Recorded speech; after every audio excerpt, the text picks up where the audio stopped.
মই আজি আপোনালোকক এজোপা শাক পাচলিৰ ভিতৰত পৰা শাক পাচলি দেখাব বিচাৰিছোঁ। এই শাক পাচলিজোপা ইমান কম ঠাইত কেনেকৈ কৰিব পাৰে মই সকলোখিনি এই পদ্ধতি আপোনালোকক কৈ যাম। আপোনালোকে এই ভিডিঅ'টো শেষলৈকে চাব।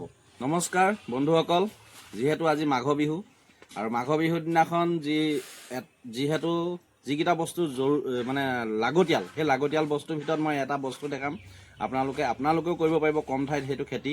আহক আমি সেই খেতিৰ যি কম ঠাইত কৰা হৈছে আপোনালোকক মই দেখাবলৈ চেষ্টা কৰিছোঁ। এইটো দেখিছে আপোনালোকে পিঁয়াজ, এইটো পিঁয়াজ হয়। পিঁয়াজ প্ৰায় 5 ফুট ওখ। এই পিঁয়াজজোপা চাওক আপুনি। এই পিঁয়াজজোপা বস্তাত চিলাই পানি প্ৰায় গোলাইটো 2.5 ফুট 3 ফুট গোলাই হ'ব, 5 ফুটমান ওখ হ'ব। ইয়াত পিঁয়াজ লাগি আছে দেখিছে। পিঁয়াজ আপোনাৰ ইমান ডাঙৰ ডাঙৰ পিঁয়াজ হৈ আছে। এই পিঁয়াজজোপা প্ৰায় 500 ওপৰত পিঁয়াজ আছে ইয়াত। মাত্ৰ এফুট জেগাত আপুনি 500 ওপৰত পিঁয়াজ কৰিব পাৰে, কাৰণ 500 ওপৰত পিঁয়াজ কৰিবলৈ গ'লে বহুত ডোখৰ জেগা লাগে, কিছুমানৰ জেগা নাথাকে।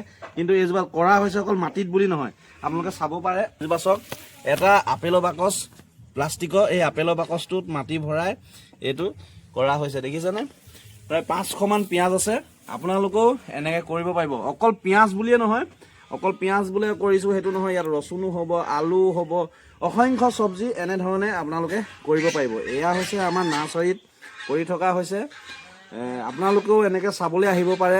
কম ঠাইত আপোনালোকে কৰিব পাৰিব। কোনোবাই চৰ্টৰ ওপৰত কৰিব পাৰিব, কোনোবাই পিয়ালি কিনাৰতো কৰিব পাৰিব। এনেকৈ ফুলৰ টাব লৈ পানি বা মানে যিটো অলাগতিয়াল যিবিলাক আমি পেলাই দিওঁ প্লাষ্টিকৰ সামগ্ৰী, তেনেকুৱাবিলাকতো আপোনালোকে এনেধৰণে কৰিব পাৰিব।